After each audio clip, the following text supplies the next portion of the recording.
Okay, it's Workers' Day, not just in Nigeria, as a matter of fact, around the world, in most countries of the world. And we've been talking about, well, our situation here. We're working at it. It's still a lot more to be done.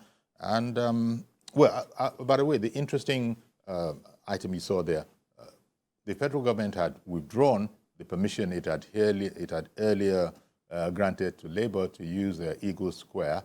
But now, that decision has been reversed and indeed has granted organized labor access to Eagle Square. Such being the case, when the time comes, we'll bring our Sharon Ijason in to tell us exactly what's going on there right now. But we're looking at the resurgence of armed banditry, terrorism, and kidnapping in the country. And we've been hearing from you at home what the situation is, why it appears that there is an impotence in our security architecture. I've heard from some people, they've given us their point of view, but I'm still intrigued by the first caller who thought that we are to blame, that is, we the people are to blame for the sort of casual way in which we look at these things. Is it that we have corruption fatigue? There's so much that is wasted to corruption, so much that is wasted to things like alleged oil theft, which we are hearing that no oil was stolen. But, all those kind of things, they feel, the idea of the first caller was that if these things were important enough and if Nigerians reacted dynamically enough, then people would be a bit more cautious. People have brought up the whole matter of pension scheme and Mena, who was in charge at the time, and not really knowing where exactly are we on that.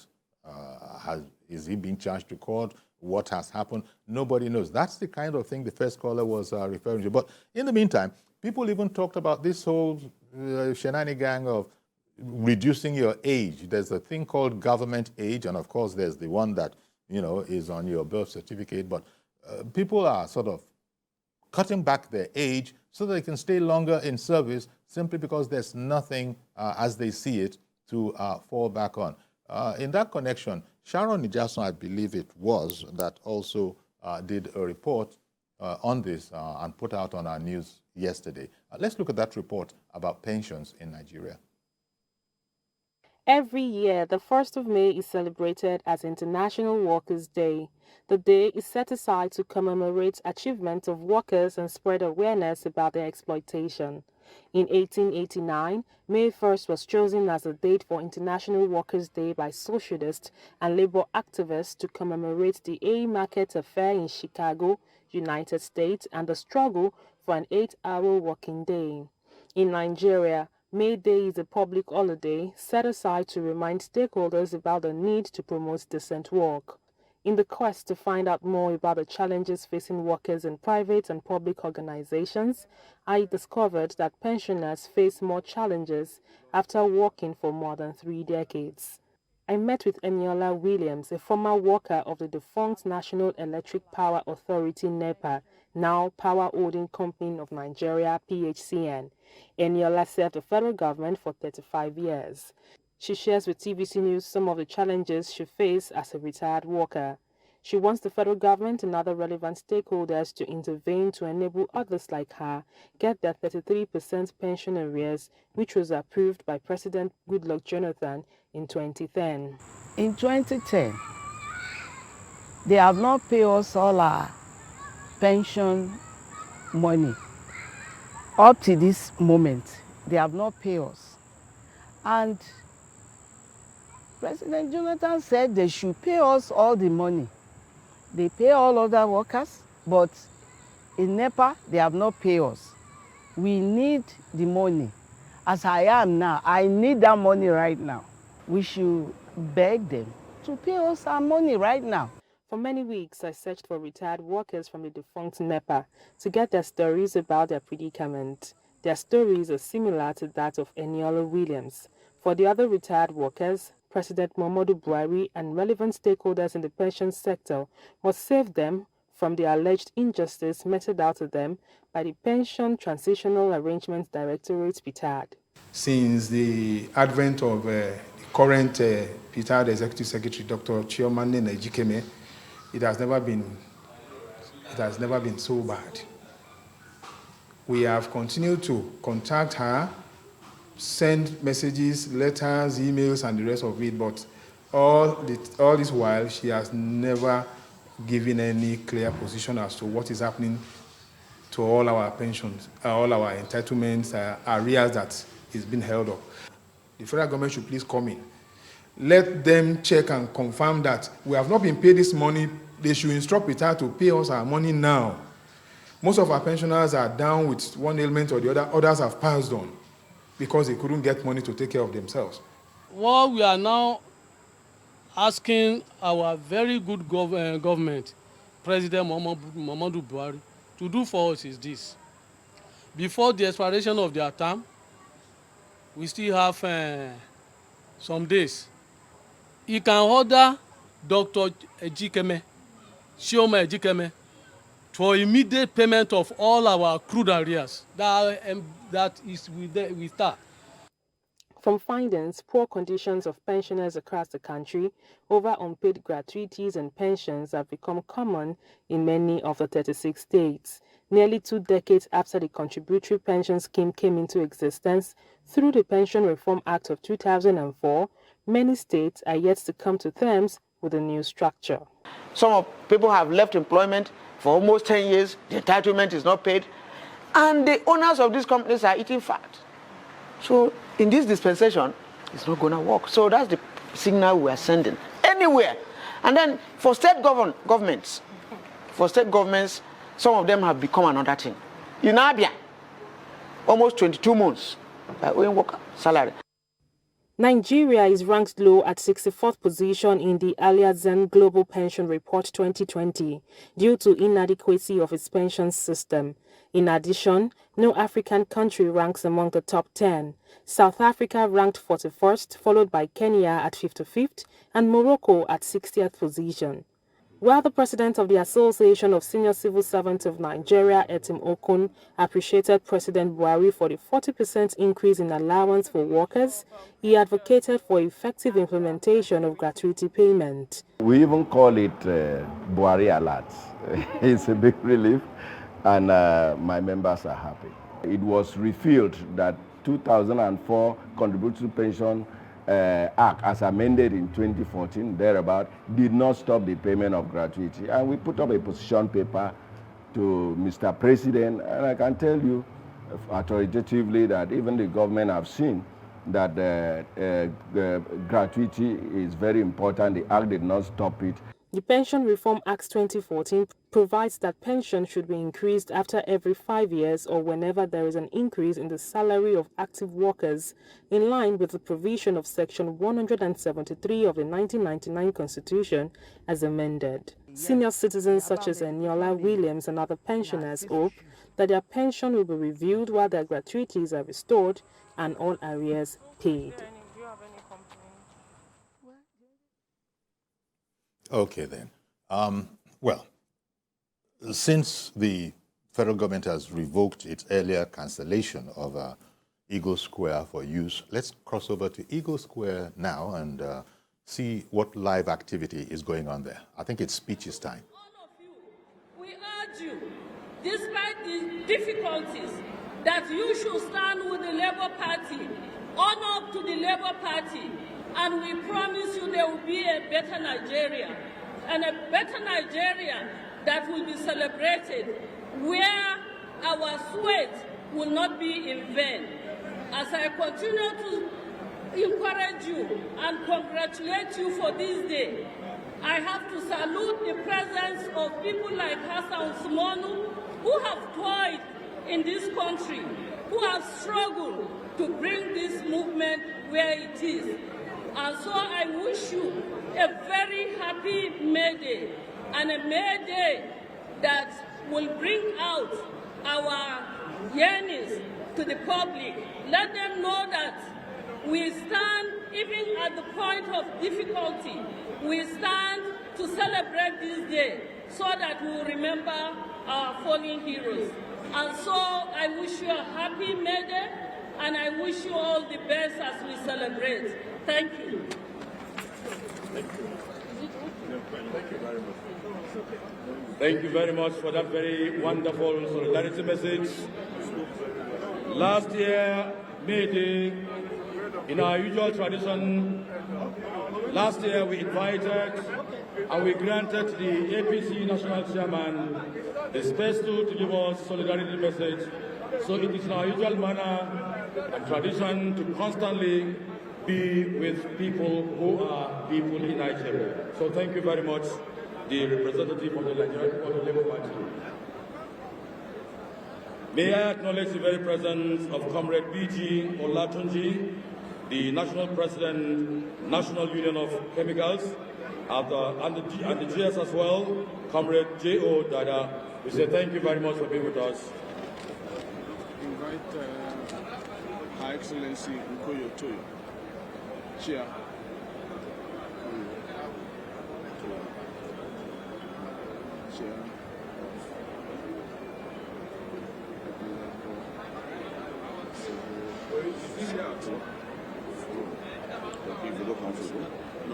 Labour Civil Society. Okay, civil society. Okay. Who do you call? Is he here? She's calling. I haven't called him. What about the head of service? Is he ready to? All right, she can notify. Your Excellencies, very distinguished ladies and gentlemen, once again, if you are just joining us, this is May Day 2023 commemoration holding in the beautiful Eagle Square of Nigeria. We said once again, thank you for being with us. May I invite the chair of the Labour Civil Society Forum, Nkoyo Toyo, to give us her message, and immediately from there, we'll take straight to the program and then conclude on time to depart from here as well.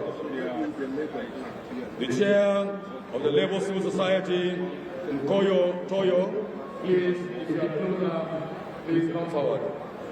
And we're very, very glad. If you take only 2 minutes to give us the solidarity message, we're very, very glad.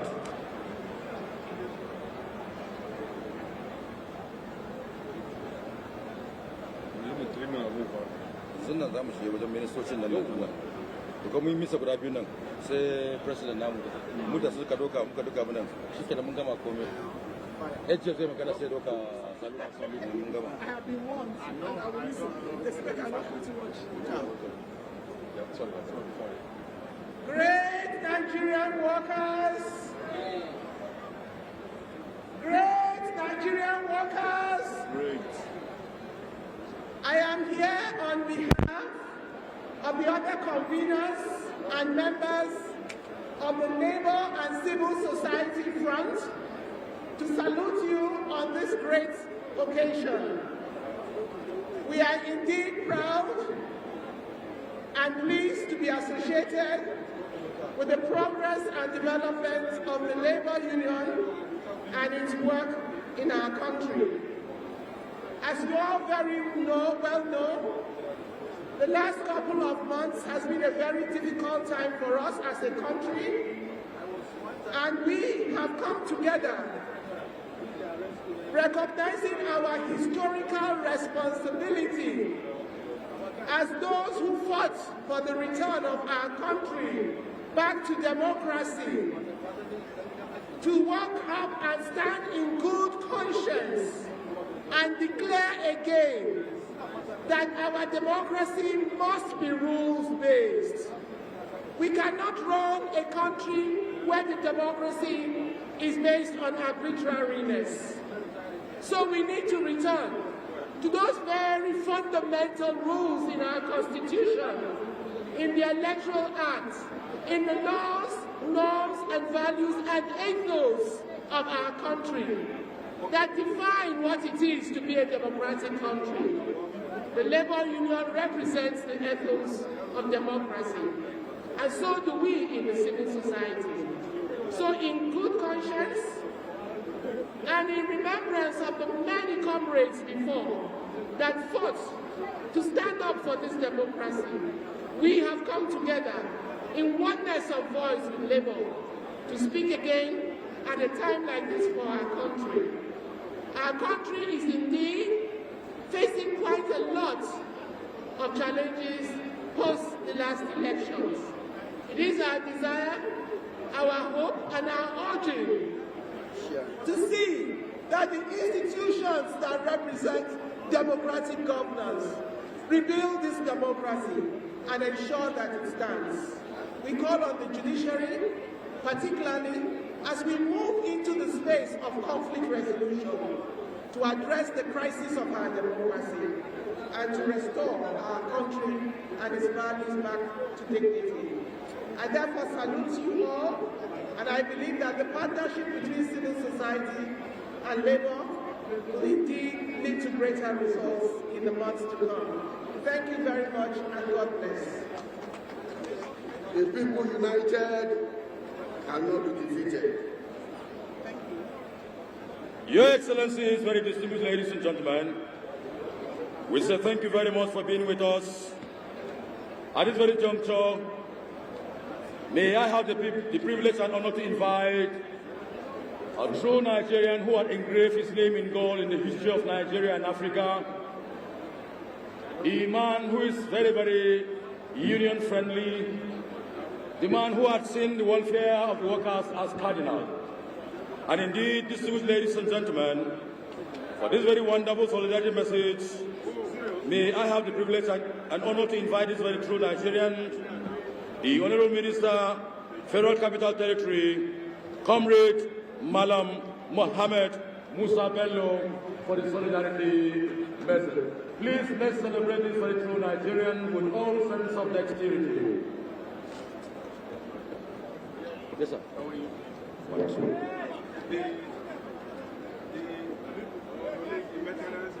Your police are shouting on you.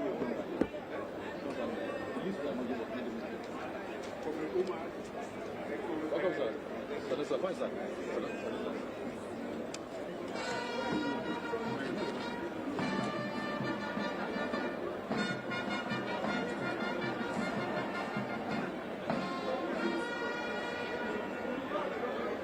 The Secretary to the Government of the Federation, Mr. Boss Mustafa,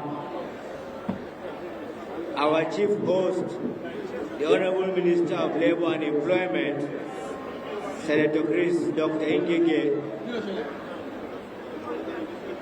the Honorable Minister of Women Affairs, Her Excellency Dame Pauline Talent, the Honorable Minister of Science and Technology, Mr. Ikechukwu Oko, other distinguished federal government officials present here, our very distinguished hosts, the President of the Nigerian Labour Congress, Comrade Joe Ajero, and the distinguished President of the Trade Union Congress, Comrade Festus Osifo, our very dear elder statesman, Comrade Hassan Shomodu, Comrade Abdul Wahab, Comrade Kaigama, and all the past labor leaders present here today. Our dear comrades, members of all the affiliated unions, great Nigerian workers, members of the press, distinguished ladies and gentlemen, on behalf of the Federal Capital Territory Administration and the entire residents of the Federal Capital Territory and our dear city Abuja, it is my honor and pleasure to welcome you all to this very, very important occasion of the May Day of the year of our Lord 2023.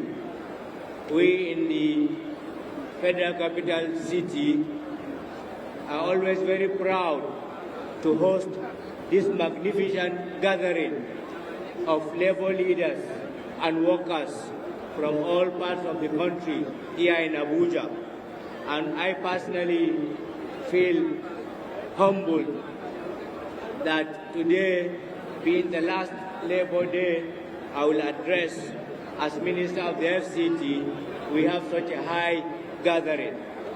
I want to assure you that the Federal Capital Territory Administration will continue to be worker-friendly because we believe the greatest assets of any institution or indeed any country is its workforce. And I want to salute the very good and tremendous work done by your past leaders, particularly the immediate past presidents of NUC and NLC. And I pray to God Almighty to grant our new leaders, Comrade Joe Ajaero and Comrade Festus Osifo, guidance, protection, and above all, tremendous success during the tenure of their office. And finally, I wish us all a very successful May Day celebration. Great Nigerian workers, thank you very much.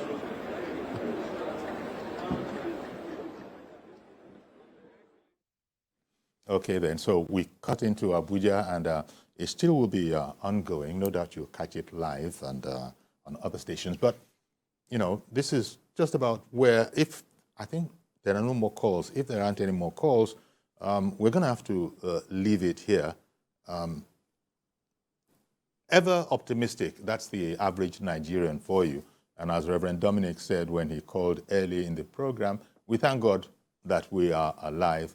And you can see that there is still hope going by, you know, what all those speakers at the 2023 May Day rally in Abuja, at the Eagle Square in Abuja. And that in itself is an interesting one, because we heard earlier that the federal government had sort of withdrawn the long-standing, you know, permission that had been granted to NLC. But then we all see that they have now overridden their own withdrawal.